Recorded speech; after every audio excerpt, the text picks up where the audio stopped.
I was like a Beavis and Butthead, like. Can't even do it. I've watched 0 episodes of that show. I'm just aware of it because I was part of American culture as a child. Tangentially. Peripherally.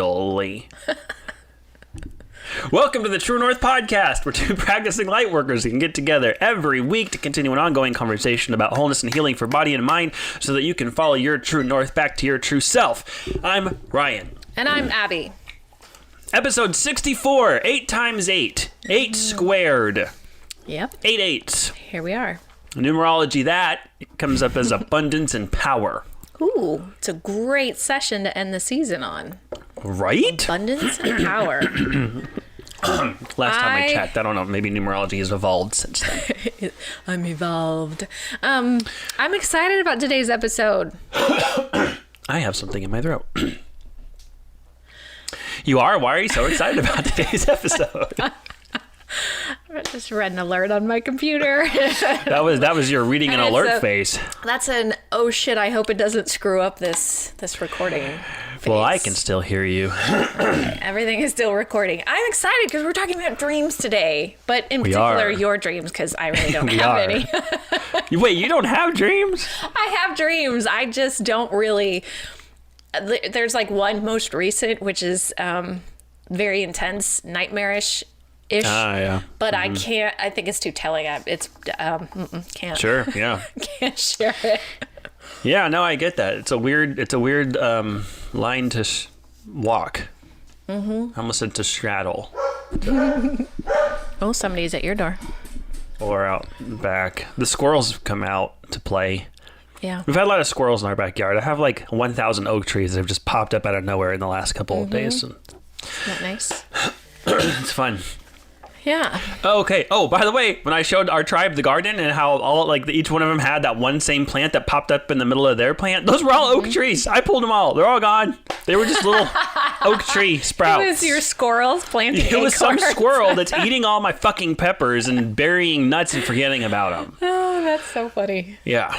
That's okay. hysterical. Yeah, so let's talk about dreams today. Well, first of all, we're talking about dreams. This is going to be fun. We're going to have a fun time. Well, to me, it's fun. It may be a little more telling for you. But I just want to stress, dreams are incredibly important. And they are worth, the problem is it's really hard to find somebody that can really help you understand them. Because basically, it's just stuff that's happening below the surface of, your thinking mind. And it's pulling things from your life. So it may make absolutely no sense to you, but it's literally a download, some really piece of important information. And so I think that's why I'm most excited, because while it might be very insightful or telling for you and maybe a little scary to do, it's like doing this process is like you being able to talk to your subconscious mind, pull from below the surface. So yeah, and it is really interesting. I've really had a really kind of squirrely relationship with dreams as I've progressed in my understanding of how things work, or rather my understanding that I have a very limited understanding of how things work. When people apply the scientific method to study dreams, we have a really good idea of what is going on, but we still, as far as why, we just have really educated guesses. We know that dreaming is when you're in the brainwave state of sleep that dreams happen, you're also converting short-term memory to long-term memory. There's some maintenance happening, there's some cleanup happening, but none of that really precipitates the existence of dreams. Why are we consciously having an experience while our brains are doing all that in the background, And so I've gone through phases where I put all kinds of spiritual meaning on it, or I put all kinds of prophetic meaning on it, or really, really bought into the idea that your dreams are just as real as your waking world experience, which is all just a hallucination anyway. And there are all kinds of different lenses you can look at dreams through. And I kind of have right now where I've landed is I kind of have the same attitude towards investigating my dreams that I do towards all other things that sound like truth claims. Like I actively, intentionally pretend I believe it long enough to see what it does. And then if that yields stuff that I feel is closer to being in my highest good, then I continue to operate as though this is true for me for now. You know, like, I don't know if we talked about it on the podcast, but one of my most pivotal conversations I've ever had with my dad was about whether or not I can believe that Jesus actually rose from the dead. By the end of that conversation, he hadn't convinced me that it had happened. He hadn't convinced me that it hadn't. He released me of my need to have a decision about whether or not I think it happened. You know, like, I can go around acting like I believe it's true. That doesn't mean it did. I can go around acting like it's a bunch of lies. That doesn't mean they were. But how I act in response to the thing is more important. You know, so I will talk about dreams like they bear some soul meaning, like they are some real stuff, and it's, you dig into those and they're going to give you some real answers to some real questions you have in the waking world. And that's the language I use, because I'm at a point in my life where I'm just treating it like I just believe that they have all that meaning. But if I talk to a neuroscientist who's like, no, there's no meaning, it's all just kind of a bunch of random stuff your brain comes up with, and all the meaning you make is the stuff that you create. Well, there's room for that. You know, like, I don't have a need to believe something about dreams. But I also have a relationship with dreams that, if you were to observe, would look a lot like I put a lot of meaning into my dreams. You know? Yeah. And if somebody says, hey, I astral projected last night to another dimension while I was dreaming, I'd be like, cool. I would meet that with just as much openness as a neuroscientist who says it's all just a bunch of sleeping hallucinations that don't mean anything. You know, there's space for all of those. Yes. Yes. Take it for what it is for you. Yes. But you have a tool. I do. And this is based on Carl Jung's dream analysis tool. I love Carl Jung. Yes, I know. I love him too. And I would like to say partly on Freud, but, you know, people, I feel like sometimes Freud gets really discredited because he's incredibly, like, the things that stand out are the wacky bits. Yeah, that name leaves a bad taste in a lot of people's mouths. Exactly. So we're gonna stick with Jung. But he believed that every part of the dream actually represents some aspect of the self that's basically been split off from your consciousness. And so when he did this dream analysis process with his patients, he basically used role playing, because if you could get into, like, actually becoming the symbol. So, like, when we go through this process, I'm going to have you describe your dream to me. I want you to sort of, like, really meditatively get back into it. So that's how we're going to start. And you're just going to tell it to me, and I'm going to be writing things down. And using as much detail as you can remember. And then I'm going to have you basically play the part of each of those symbols within that dream. So that's why this one dream could take quite a bit of time. Yes. Okay. But basically you have to become, well, we'll get to that part. Right now, first, I want you to just, like, get into telling me about the dream. Okay. I believe that I have this dream memorized. I also know that I have it written down. Okay. And I have my phone on the storage thing where if you don't use an app for a while, then it deletes it. So I'm re-downloading the app that I wrote it down.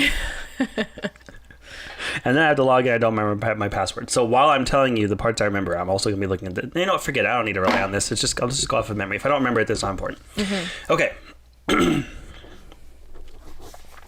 So, the context of this dream... You want me to tell you it's, like, sequentially in present tense, like I'm going through it again, or past tense, like I'm recounting an event that I went through? Just tell me about the dream you had in any way. Okay, so there's a warehouse. I was working in the warehouse. A big, giant warehouse. Factory work, assembly lines, but there's also managers. There's all kinds of other things. Like, all of these job roles exist in this warehouse, but there is no boss. There is no CEO. There are managers of people and of departments, and there are departments. But everybody only answers to themselves. So if you want to just show up, work a factory line, put in your hours, get your paycheck, that's cool. If you want to be a boss of something, then there's, like, this library of training materials and you just take your day to go in and decide to read those materials, absorb them, take the quiz or whatever, get whatever certification you need, with nobody checking on you, by the way. And then once you have that certification, now congratulations, you're a boss, you're a manager, you're part of a team that's managing another group of people who are then managed by you. And so you can climb up the ladder all you want. You don't have to ask anybody's permission or approval. You just have to go through the steps of becoming qualified for the role, and then you can play out the role. If you want to change, you change. And that was just how this factory, I don't even remember what products there were, what the factory line duties were. And so, but all of this was explained to me by somebody who just was like, hey, I just one day took out a book from our little library, became a manager, and now I'm making 6 figures managing this one little part of the company. And it's great. Didn't answer to anybody. So for a while, and this dream spans months. For a while, I sat at the check-in table where all the people come in to check in for work that day, and my whole job was to just get people checked in, logged in, clocked in, whatever. And after deciding I didn't want to do that anymore, I kind of roamed, and there was this one lady who owned a kitchen in the warehouse who served food to all of the workers in the warehouse between 12 and 1. She didn't charge them for it because her job, she was paid for the job, and that's what the job was. So she just decided to open up a kitchen, and now everybody has free food. But she single-handedly planned the menu, cooked all the meals, served it all up, dished it out, and people just kind of gathered and ate, and then went back to their work, and then she cleaned up. She did the food thing until 1, and then she was done for the day. And so I was like, hey, can I apprentice under you and do this with you? And she was this little tiny Asian lady, and all she did was Southeast Asian food. And the only word that we knew in common was rice. Like, she knew rice in English, and everything else was in a language I'd never heard before. So I was put on rice duty. And for like a couple of weeks, I would just show up, make a whole big thing of rice, and then divvy it up however it needed to be divvied up for whatever dish was happening for the day, and then I would just went home.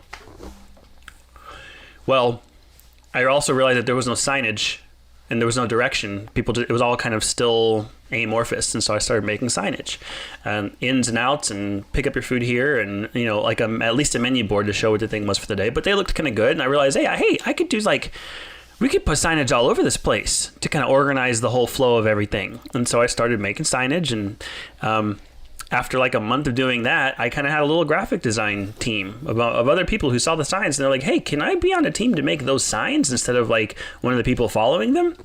And so I just started a little creative team of designers who created a cohesive brand book for what the signs look like and where they go and how they operate and what the safety is. And then we mapped out the whole warehouse and figured out where things need to go and how they operate so we can put the right directional signage in the right place, and a whole system for some being on the floor, some being up on the walls, on the ceiling, hanging, whatever. And then other people were like, oh, we could do creative stuff too. So then you have like a bunch of muralists just painting a wall so that it looks prettier, and they have their own creative team. And so I kind of like found myself managing a bunch of smaller creative teams that were doing things to just better the overall experience of what it's like to work in this warehouse. And that's when I discovered that on the top level, on this top floor that had these windows I could see out over the whole thing, there was a little area that had a bunch of cubicles full of all the top level people. And there were these little workspaces. And you could just decide, hey, I'm enough of a boss over enough people that I can work here now. And so you just take one of those cubicles and you set up shop, you get your computer, and you're operating the thing out of there. And they had a whole bunch of meetings that were pointless and where nothing really happened, so I didn't go to those, but I thought it was funny that you get there and then you have these meetings where you literally just sit around talking about nothing and call it a meeting.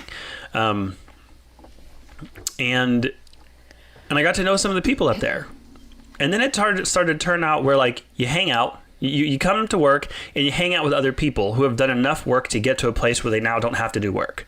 And it was more of a social thing than a work thing. And I remember thinking, I got to do the work, but I also really want to hang out with you. And they would go to lunch together and this big old mob of like the executives and kind of do everything in this little clique, and where they were all friends with each other, and then where they would see each other outside of work and all this stuff. And but there wasn't a lot of work going on. There was a lot of personal relating to each other and not working. And so at some point I was just like, well, this is deflating. And then, like a movie, it cuts to the last scene, which is me in line for another day at work, having decided to just do the factory work. Just show up, stand on an assembly line, do a thing for 8 hours, take my paycheck, and go home. And that was it. That was the end of the dream. I somehow landed right there, but it was like, I didn't feel bad. I had decided that that's where I wanted to be after having gone through the whole thing. Okay. This is awesome. Okay. I'm going to pull some symbols out, some things out of this. And we're going to go from there. So, okay. Warehouse is going to be one of those.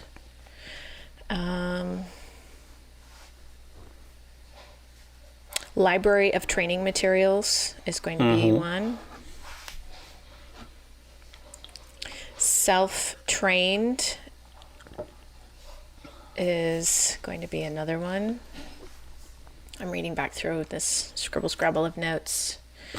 So bear with me, those that can't see what I'm doing. I'm still like, you're saying those things and I'm like, oh shit, yeah, that's check-in desk. That's in there. The check-in desk. I'm really curious about that one.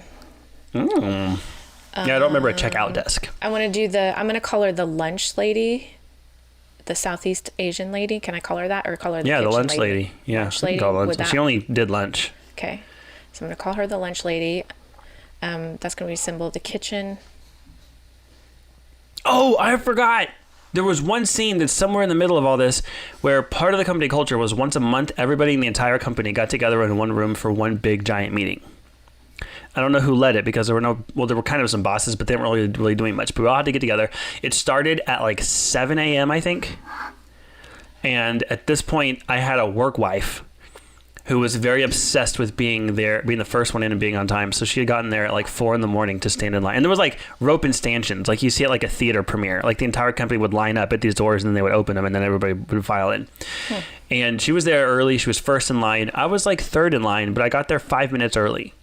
And the rest of the company showed up in those last 5 minutes before the time we were supposed to be there. And I made fun of her for being there at an ungodly hour for no reason because it didn't matter. That was like the only scene in this thing that isn't like related to the plot, the quote unquote plot. But it was a little thing that was in there. Well, okay, continue. That's good because those two other things I'm going to pull out of there. This one big giant meeting and work wife. She was an actual person like she had a role in this? In the dream, She was just another person who we just kind of found ourselves working with no matter where we ended up working. And so we just kind of like got along and, and one of those things where you go get your lunch tray and you're looking for a place to sit. Instead of looking for a place, you're looking for a person. And this was the person. Okay. All right. Are you ready for all these? Probably not, but let's go. There's quite a few, so we're just going to start. Okay, the first one is going to be the warehouse.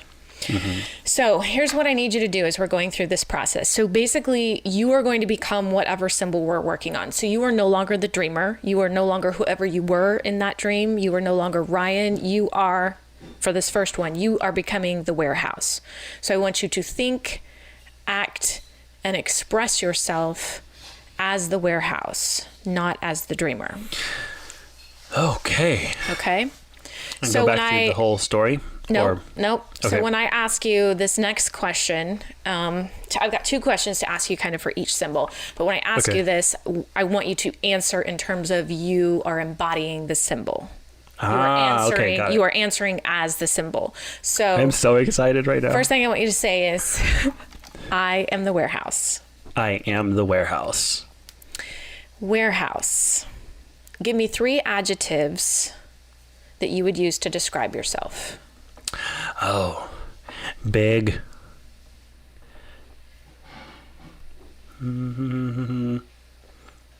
It's not an adjective, but a home of people or of work for a chunk of their day. Homey. Okay, that works. And busy. Okay, warehouse. You are big, homey, and busy.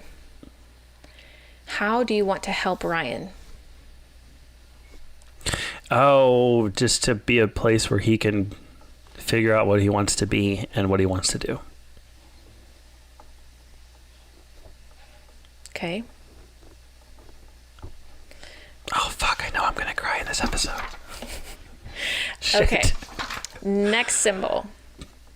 Library of training materials. Yes. So. I am the library. I am the library.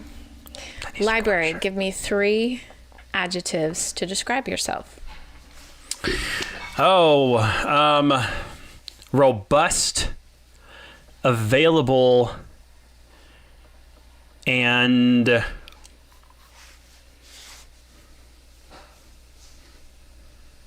just going to say this is the first one that came to my mind. Optional.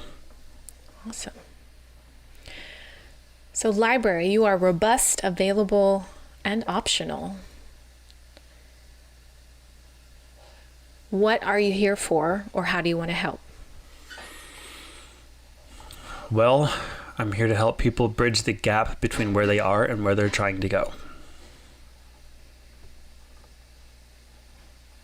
Okay.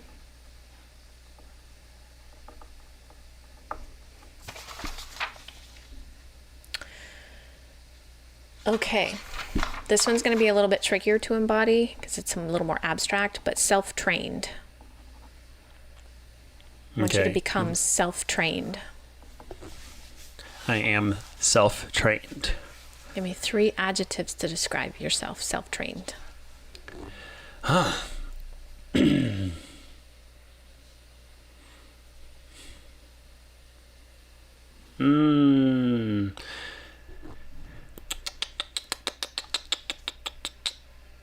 Universal.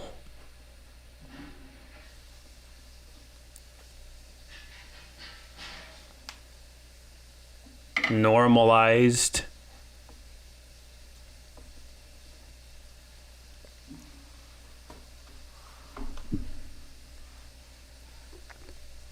Okay, well, again, I'm just following my intuition on this, and the third one just wants to be the phrase, the key. And that's what I want. Just first intuition, thing. yeah. Mm-hmm. All right, so self-trained, you are universal, you are normalized, you are the key. What are you here for, or how do you want to help? So weird. I just... I'm just the thing that everybody decided was the best way for them to do things. Okay.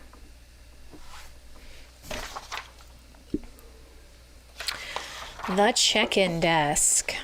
Check-in desk. I want you to embody the check-in desk. I am the check-in desk.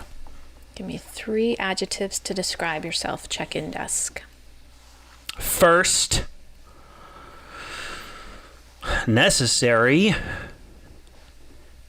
and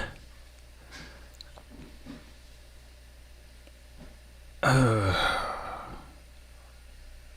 don't know how to make an adjective out of the word threshold. A boundary, a border, those are all nouns. Let's just say threshold. Okay.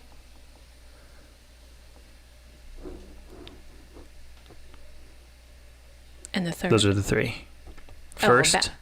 Necessary? The first one was first, necessary, and threshold. Okay. Even though that's not an adjective. That's all right. But that's 3. The first one is the word first. Oh, okay. First. That's what I'm like, no, that's only 2. The first is first. Who's on first? Because the first thing that you see when you, like, the first thing you have to do before you can get to the warehouse. Oh my God. Yep. First is first. That's... Check. Cool, because you're like... I'm so in the zone. I'm like, what's confusing about this? I said 3 words. Like, no. You said first. I was like, yes. Okay, the first necessary, threshold, and first. There. Check-in desk. Come back to being check-in desk. You are necessary. You are a threshold. You are first. What are you here for, or how do you want to help? Oh, well, I'm here just to manage the to make sure everyone's accounted for, so that everything inside the warehouse is, so everybody just knows how many people are in there, I guess. To manage the order of the flow of the the influx. Okay. The lunch lady. The lunch lady. The Southeast Asian. Is that what you told me you described? Yeah. As? Yeah. Southeast Asian lunch lady. Embody her. I am the Southeast Asian lunch lady. Give me 3 adjectives to describe yourself. Oh, highly capable, driven, and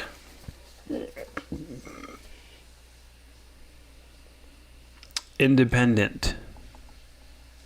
She really just didn't need anybody. I really don't need anybody. I really don't need anybody. Okay. Embody the lunch lady. I am the lunch lady. I am the lunch lady. I decided people needed food, and I built a kitchen from scratch, and I came up with the recipes and the menus, and I make it every day. Okay. And I do it all on my own.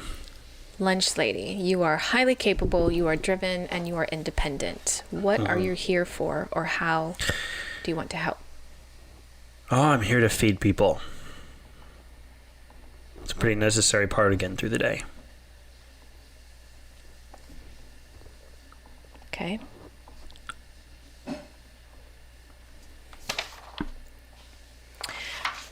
Embody the kitchen. The kitchen. I am the kitchen. I am the kitchen. Give me 3 adjectives to describe yourself, kitchen. Fully stocked, fully functional, and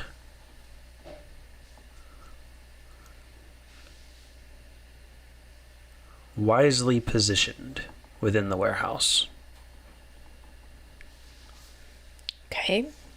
So kitchen, you are fully stocked, fully functional, and wisely positioned in the warehouse. What are you here for, or how do you want to help? Well, I was created by and I exist in service of the lunch lady. I have everything she needs.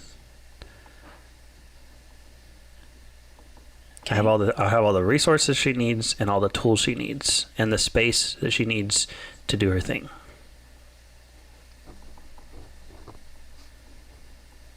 Okay.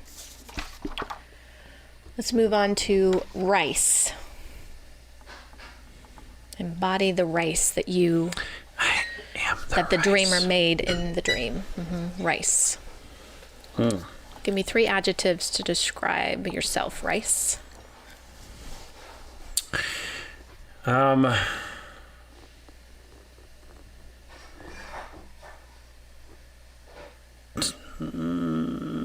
don't know, numerous. There's just a lot of me. A staple, because I'm always there, part of every meal.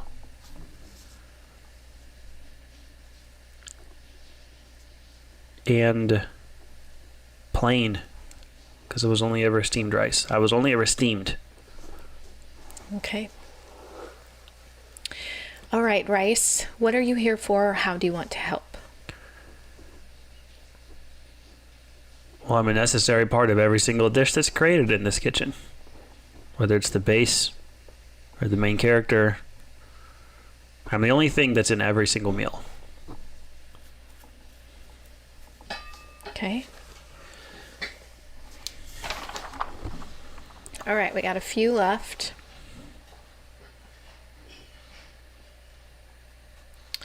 I'm going to throw this one on. Creative design team. Again, a bit abstract, but the whole team. Create the team. Oh, the act of creating the team or the team itself? The team itself. The team itself. We are the creative team. Mm-hmm. Give me 3 adjectives to describe yourself.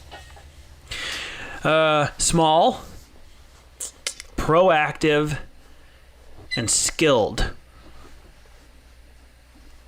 Okay. Creative design team, what are you here for, or how do you want to help? We are here to put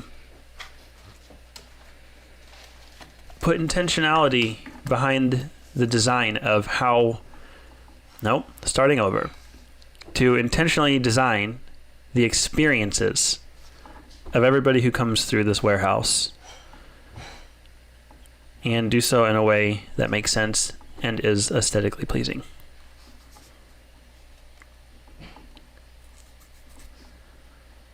Okay. Pointless meetings. I am pointless meetings. 3 adjectives. Well, obviously pointless is one of those.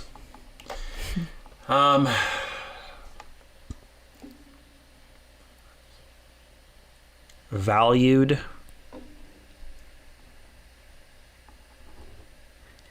And consistent. They really, really, really like having me a lot. I serve no purpose, but they all seem to enjoy the pointless meetings on a regular basis. Okay.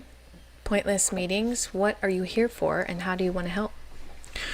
I'm here to make people feel like they're actually accomplishing something, even though they know they're not.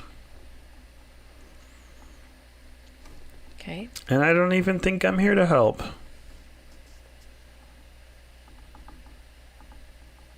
I give them something to fill their time with when they don't want to fill it with the things that they came here to fill it with. Okay.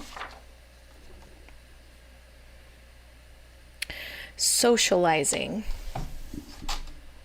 Socializing. I am socializing.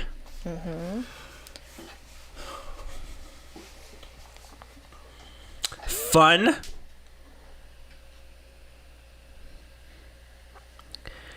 Connective.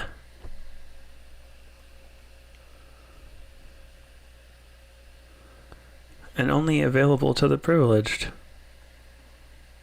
Huh. Okay. Socializing. What are you here for, or how would you like to help? Well, I'm here to make people enjoy their time in the warehouse more.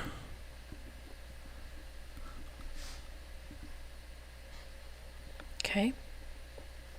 Yeah, that's how I'd like to help. I just want people to enjoy themselves while they're here. Okay. Work wife. Work wife. I am the work wife. Describe yourself. Interesting.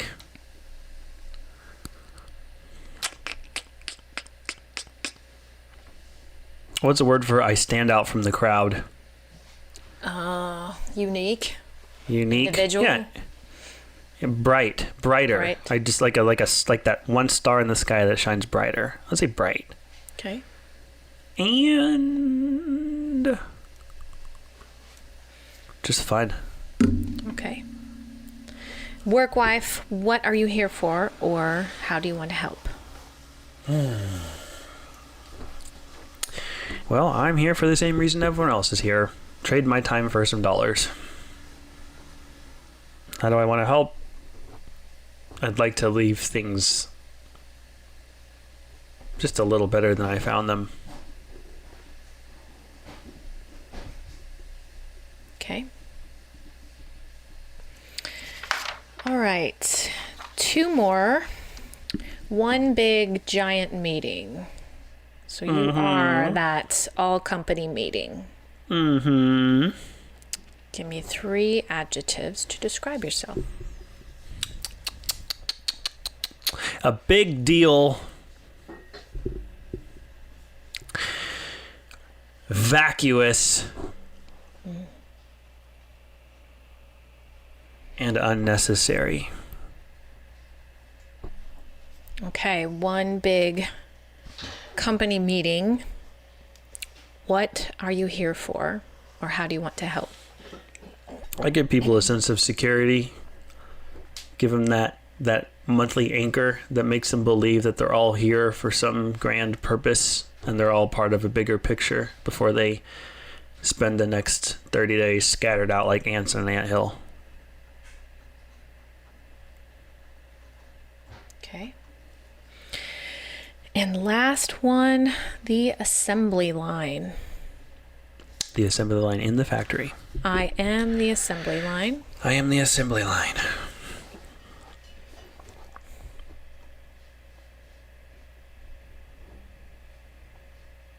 I am the lifeblood of the operation. I was the first function of the warehouse, and I am the reason any of this exists.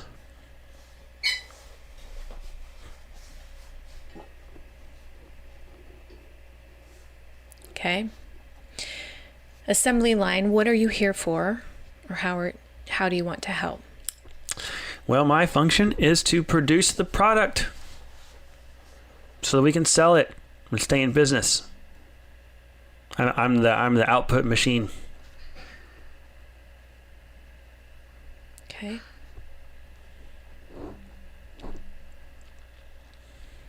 Okay. All right, so you've totally done this the Ryan way, which is absolutely fantastic. Nobody has as much detail that they remember in their dreams. So, like, I've had to get a notebook to just continue the list. Like, normally I'm pulling, like, maybe 3 or 4 symbols. So this is going to be Welcome to my dreams. It's going to be a bit trickier. But now what we do is I'm going to go back and just refresh your memory on the symbols. And then we're going to basically retell the dream, but apply different words to them. We're going to apply the words that came out of the question, how are you here to help, or what are you here for? Does that make sense? Oh, yes. So that's why it's going to get a little bit complicated. Got it. Yes. So you need to do this on paper, so there's no way you can share with me the words. I know. Well, I can... let's see if I can do this at the same time. Okay, so we have warehouse, and the warehouse was a place to figure out... Yeah, this is going to take way too long. No, I'll just try to do it from my memory. So the warehouse, I'll go through these first. Like, I'm going to tell you, now that we're back out, you're back out to you. I'm going to tell you the word, the symbol that you gave me, and then I won't give you the adjectives, just sort of what they're here for. So the warehouse is a place to figure out who you want to be or what you want to do. Next, you had the library of training materials, which was there to help people bridge where they are and where they want to go. Self-trained, I can't even hardly read my writing, is a thing, is the best way to do things. The thing everybody is saying that it's the best way to do things, self-trained. Check-in desk is to make sure everybody's accounted for, sort of is the order, the control, the flow. The lunch lady feeds people. It's a necessary part of getting through the day. The kitchen has everything that is needed, all resources, tools, and space. Rice, it's a necessary part. It's in everything, every meal. Creative design team.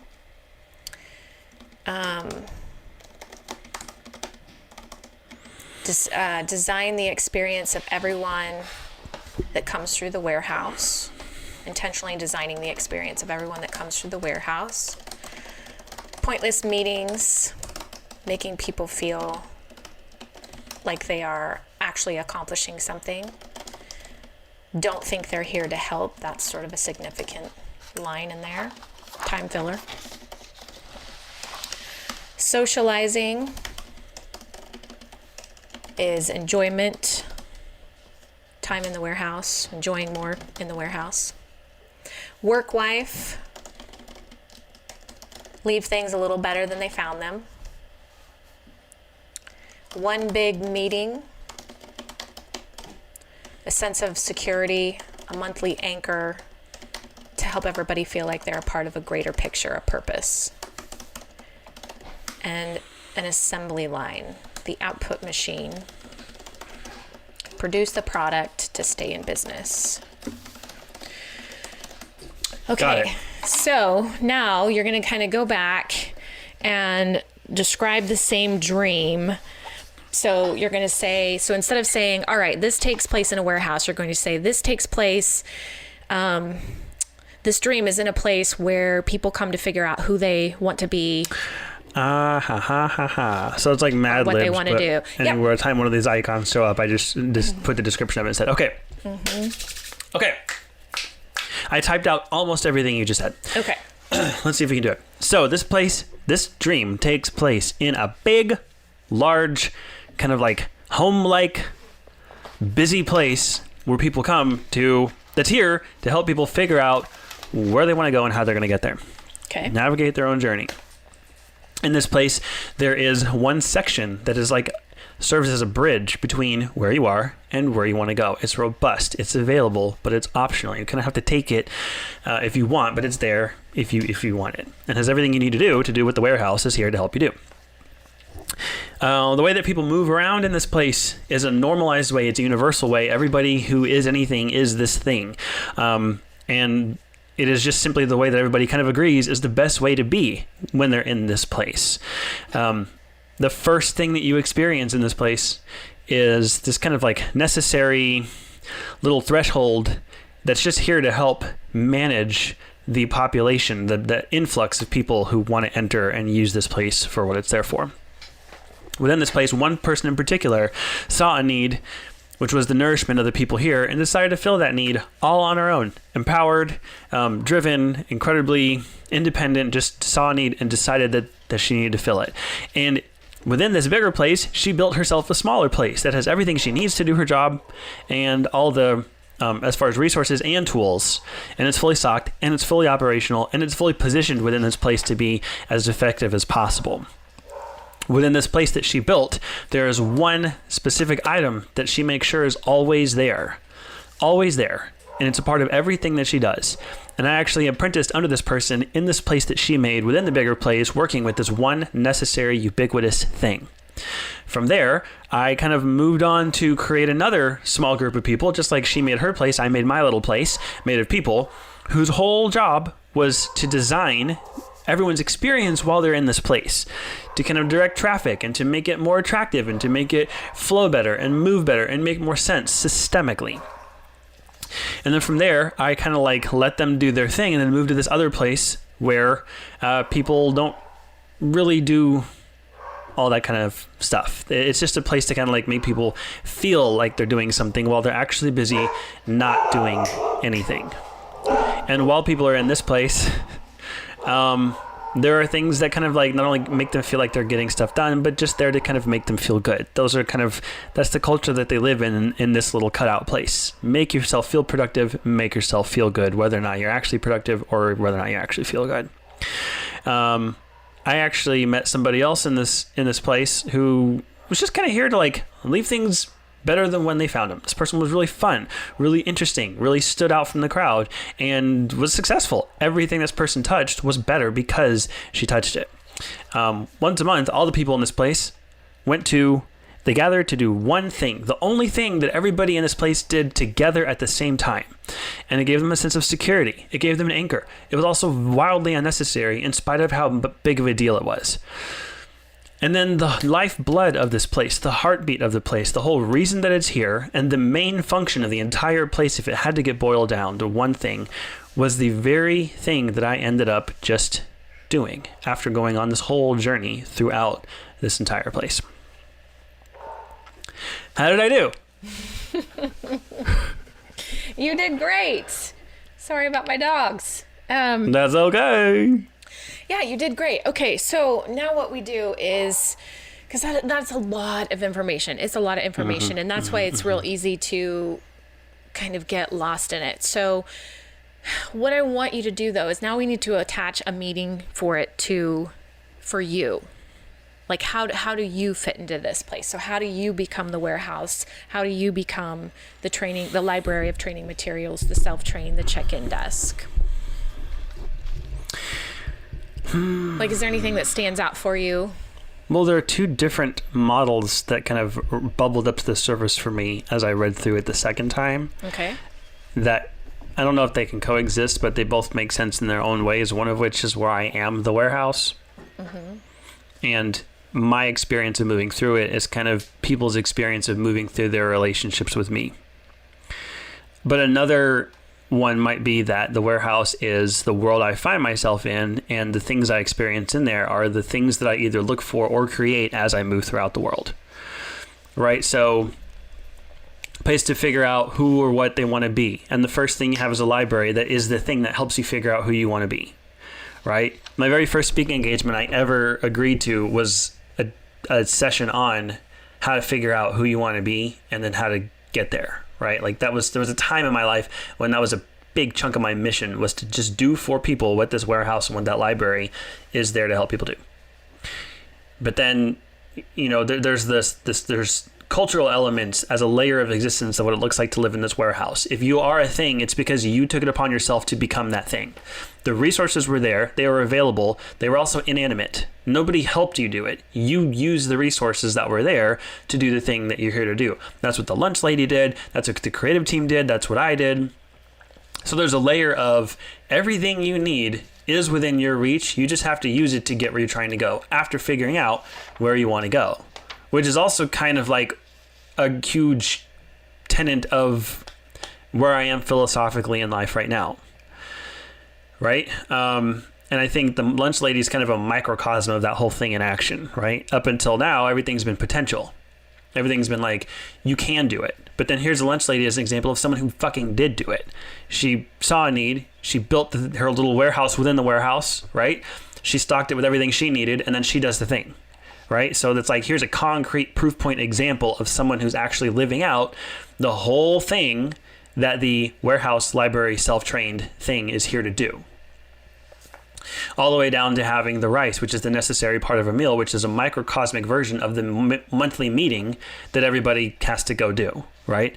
And then I think doing the creative team, rising in the ranks, going upstairs, having pointless meetings, that little chapter of it, I'm making up a story that's just my brain taking another story of my recent past and mapping it into this. It's like probably just me sifting through some experiences I've had that are more rooted in the real world than my interior, not the exterior world, than just my interiors.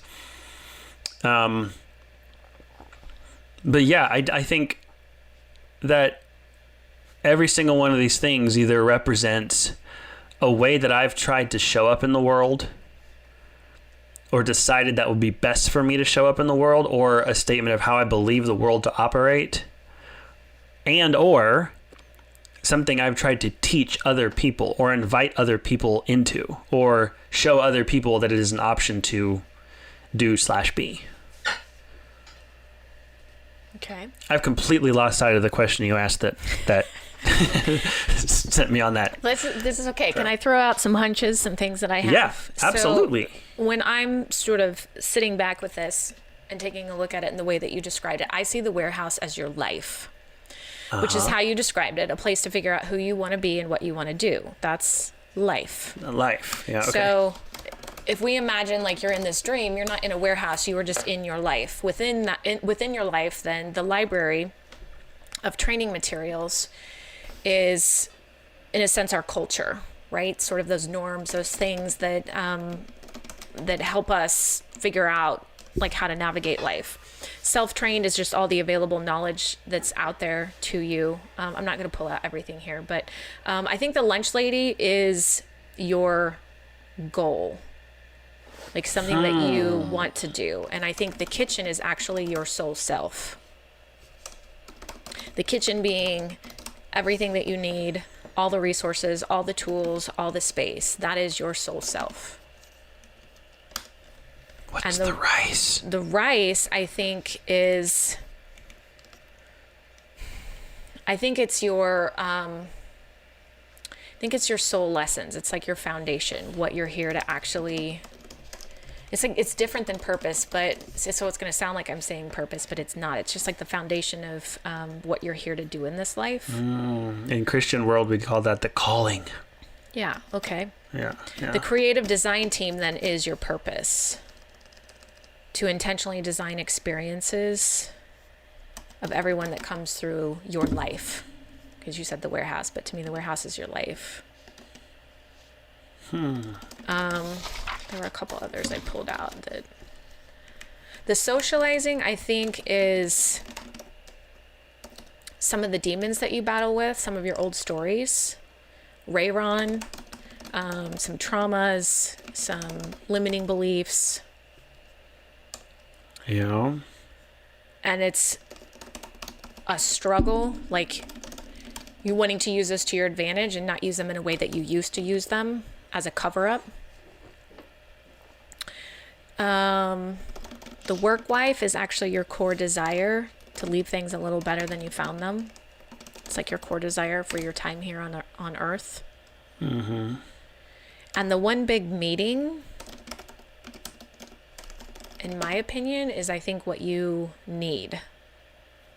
What I need? Yes, something that you need to help you kind of accomplish all of these things. Sense of security, a monthly anchor, something that brings everything back home and on a regular basis.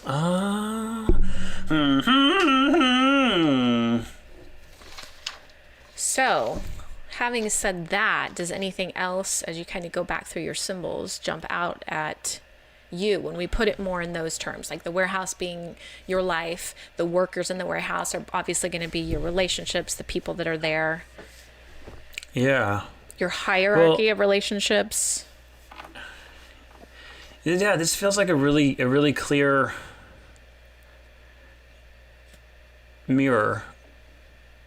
Because, I mean, like, yeah, you just described my internal wiring / mental emotional predisposition, how I see my environment, my culture, and the world around me, and what I'm here to do. And it just, like, yeah, I mean, it all tracks. It's all there. All the ingredients are there. It's... So I also see, as you've gone through, like you sat at the check-in desk, then you went to the kitchen, and then you ended up doing this creative design team. It's like you've gone through very, like a metamorphosis of like what you want to be. And then you ended back up at the assembly line. And you said the assembly line... Heartbeat of the whole operation, the reason we're all here in the first place. Right. So it's almost like the other stuff, like the socializing, these meetings, they don't matter. What really matters at the end of the day, what you really value is just when you strip away all of that, just the core of who you are. Like that's going to be... Doing the thing I came here to do. Yeah. Doing the thing. Right. And when I was embodying the assembly line, there was kind of an arrogance, like none of this would be here if it wasn't for me. People are here who are not working the line, but without the line, they wouldn't be here, right? Mm-hmm. And so it's like that, like whatever part of me can say that about me, the one who was here first, like the opening scene of that movie Inside Out when it's just one button, and it's like that's the thing that you're trying to get back to, and putting it in this framework helps you see that there's a progression of. There's the check-in table. First you were not in the warehouse, then you are in the warehouse. That could be like birth, my introduction into the world, right? Mm-hmm. People's introduction into my life. There's a boundary that says, if you're going to come in here, this is how things work, right? And then there's the culture of everyone being self-taught. There's the library, and then you go to the library first to learn the things. And then you think, oh, I can if I want. Then I immediately met somebody who did. And I got a picture of somebody else being farther down the path and giving me a model to follow. The next thing I did was follow that model. So like it's almost like Lunch Lady is my parenting, right? Two people saying, okay, here is how to adult, how to have kids, how to make car payments, how to have a job, right? Modeling someone who did it. Then I go off and I do it myself and I make my own team and we find what we're going to do. And it's not a kitchen, but it's the whole warehouse and we do the thing, right? Then you escalate until you get to a point where you find that you've kind of escalated so much that you've lost sight of what you were even here to do, which is kind of like everyone's 20s, right? Like you're climbing the ladder only to find out that there's nothing at the fucking top exciting. Except more ladder, an infinite ladder, and all people do is get fed up and jump off, and then it's the free fall that teaches you who you really are, right? That's your 30s. And so then, of course, you get there and you say, well, this isn't what I expected to be at the quote unquote top of whatever ladder, which is a place that I kind of arrived at in some level of magnitude, and then jumped, and now I'm in the part where you're back on the ground floor doing the core work, you know, which I kind of feel like is a little bit of a picture of where I am now. So it's almost autobiographical from the start, very start. Like chapters of my life are just broken up into the little ways as I progress through this thing. Yeah. But it sounds like it's also a message that you are on the right track, that wherever you are right now is where you need to be. And you want to know my confirmation of that? Yes. This job that I have, my very new job, it is a little bit hierarchical because there is one person who's like running the whole thing, but it's a very small team. And everyone in this company is self-directed. Like everyone is just, and I didn't even like, this dream happened before I even knew that this company existed, right? That happens. And people will like talk to the person in charge, but it's not, what do I do? It's here's what I did autonomously. What do we think? And so people are kind of like building something together, but each person knows what their slice of the pie is, and they fucking own that slice of pie. And they just feel completely empowered to just do what they feel is the best thing to handle that slice of pie to make the whole pie better. And there's all kinds of communication and all kinds of cross-referencing and shooting ideas back and forth. But at the end of the day, each person's buck stops at them. And they own that, and they don't even wait to ask, here's my idea, can I pitch it to you and see if we can get the green light to do it? No, they just fucking do it. And it's like, there's so much of the culture of what happened in that warehouse that's happening in this company. And it's about the size of that design team that was in the dream. Interesting. So like when I got integrated into this group and kind of realized like how it operates, it felt a little bit familiar because I was like, I was in an environment like this. And it was this dream. Very interesting. Right. Yeah, so that is the dream analysis process.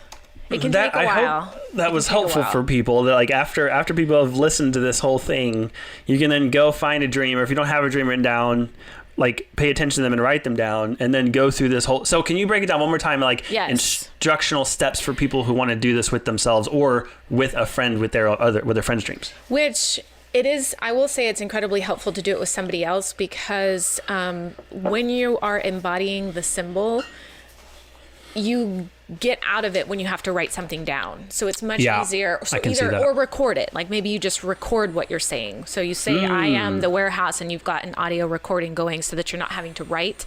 You can stay fully embodied. But I will also kind of just put a disclaimer out there. This is really hard for left brain thinkers to kind of get into this world of embodying, thinking, becoming, and acting like the symbols. So just note that like if you're more of a left brain oriented person, you might struggle with this. And that's totally normal. It's just what it is. For you, you would just need a different tool.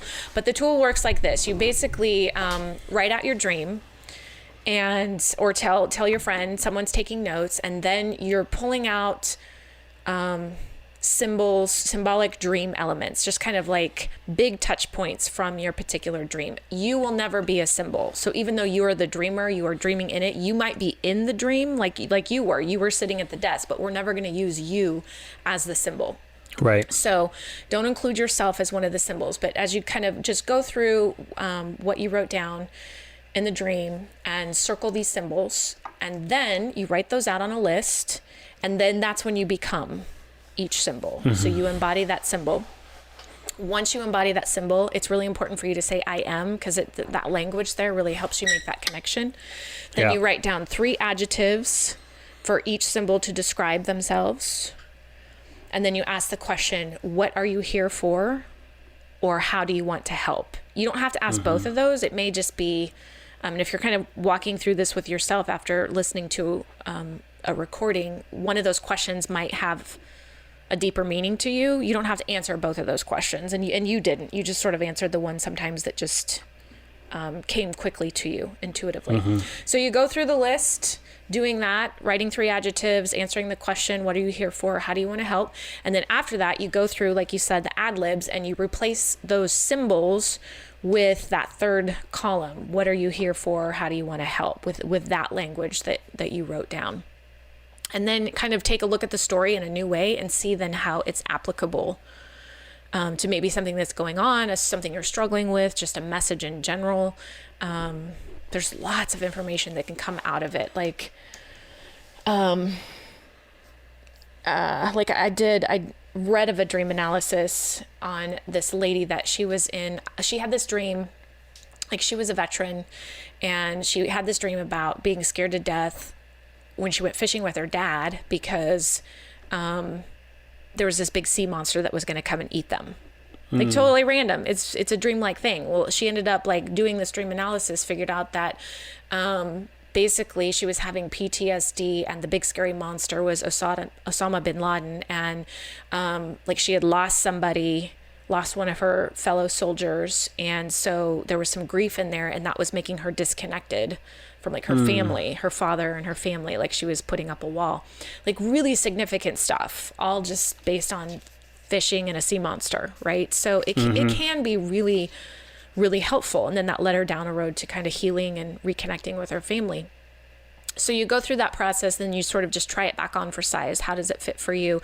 Which is why it's helpful to do it with a friend, because sometimes you can get lost in the language. Like you had so many symbols that were coming back and you're trying to replace all of them, that you might miss something, an overall picture, right? And so it's something too, not to overthink, just really go at it intuitively, like exactly like you did. If there's a word, especially when you're doing the adjectives, if there's a word that comes up for you immediately and you're like, oh no, that doesn't really seem right, don't go there. Just write that word down. Just kind of go with your gut feeling on that one, and see what happens from there. It's I don't know, an interesting and fun process into the mind. I had a friend who every time he looked at a clock, it read the same time every time. Every single time he looked at the clock, it was the exact same hour, minute. And I asked him what those numbers mean to him. And he discounted the to him part, because in his idea, if spirit is trying to talk, then it would be using a universal language that isn't dependent on it meaning something to him, right? Because like as soon as I decide what it means to me, now I'm just mapping my own journey onto something that, if it's real, should be just universal. And I was like, no, because you're the person who sees this every time you look at the clock. Right. It is, if it's a message to you, it is custom to you. And what's more efficient than just inviting you to actually preload the thing with all of your other backstory that's there, right? Like you're being invited to fill in the blanks. That's part of the process. So if you find yourself making connections and thinking, oh, that's just my brain trying to make connections, good. Like that's it all. It's all happening in your brain. That's a part of it. That is a part of the puzzle.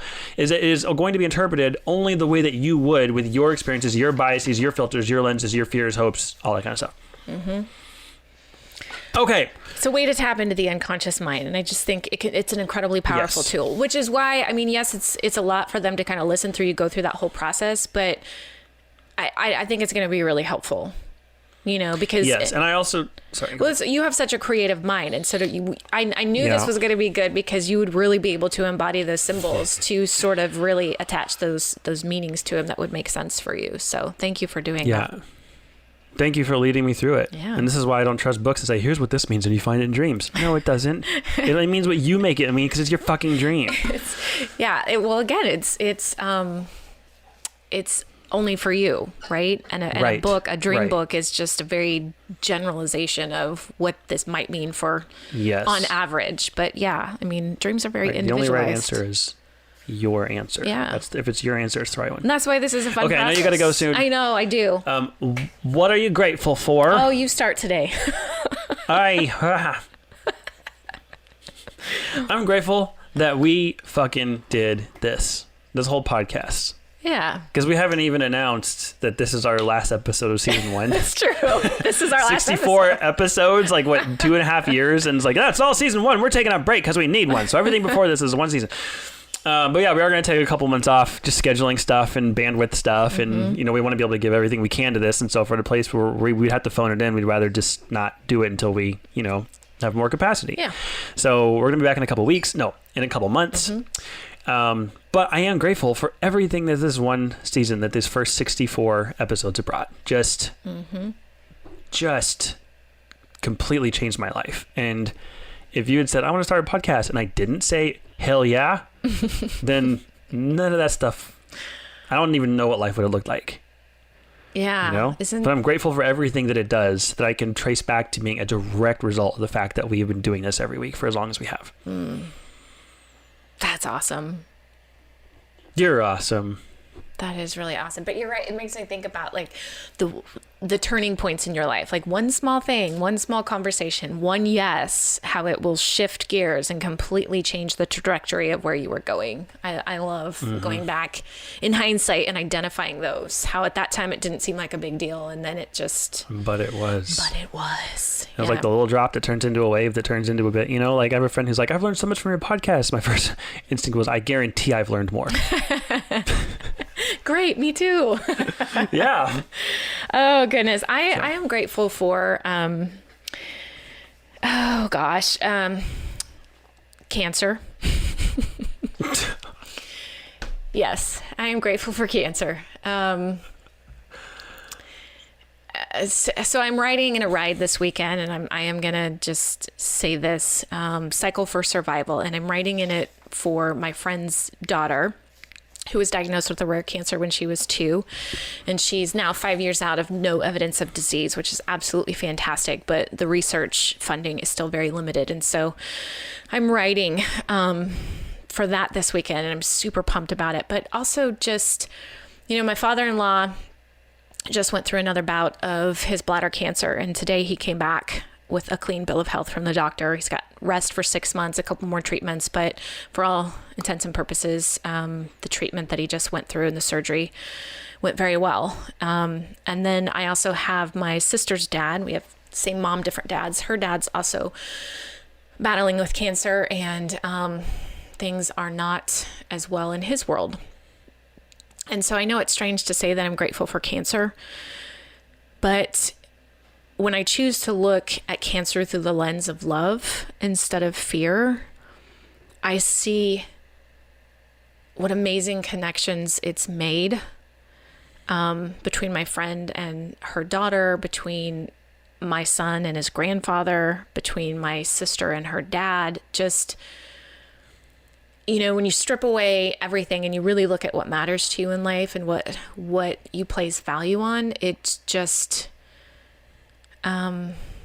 nothing else matters except your people, and sometimes cancer does that, and I don't like the way that it does that, but I'm just grateful that I'm really working to see cancer through the eyes of love and through hope and the lessons that it brings to people, not dismissing any of the yuck, of course. So, yeah. Anyway. I can feel a lot of people in our audience just nodding their heads in agreement with that. Thank you. Yeah. I'm being silent because I'm really resisting my urge to add my own stuff onto it, but that was all that needed to be said. Well, and so thank you. Like even you've got your own story with cancer, and yeah. I don't want to project anything on you, but I'm sure in some ways there's some things of gratitude that have come out of that for you as well. Absolutely. It's like how when, as you get older, you learn all the more and more complicated reasons why the sky is blue. That's like a question kids just ask, but every 10 years it's a more complicated answer. And eventually learn that it's the wavelength of light that just travels the farthest and gets to you after all the other ones fade. And to me, gratitude is just blue. Yeah. You have a whole mixed bag of all the things, but after the other ones fade, that's the one that's left. That's the one that you see after you lose sight of all the other ones. Yeah. Okay. What a way to end it, man. Season 1 anyway. We're not done. We'll be back. Yes. I promise. We will be back. You people. But yeah, we're taking a break. Y'all take a break. Take it easy. And until next time, thank you for loving me. And thank you for being there. Bye. We are grateful for you. Thank you for listening. And if you like what we're doing and you want more, then you can join our tribe to interact with other like-minded individuals. You can go through our Patreon page, which is patreon.com/True North Podcast 11. Is it Podcast 11 or is it True North 11? Oh, shit. It's in our show notes. If you want more than that, you want some more hands-on healing stuff that we do, I do actual energy healing and body work, and Abby does life coaching and workshops. And you can find the URLs in our show notes when we figure out what they are. Mm-hmm. And we are always trying to increase our reach and bring more people to find their true north. So we would really appreciate it if you could leave a review and rate it in whatever podcast platform you use. Done. That's perfect. That was what about perfect. The gratitude? This one. Hang on. And one last thing. What are you grateful for? There. I said it. I said the thing.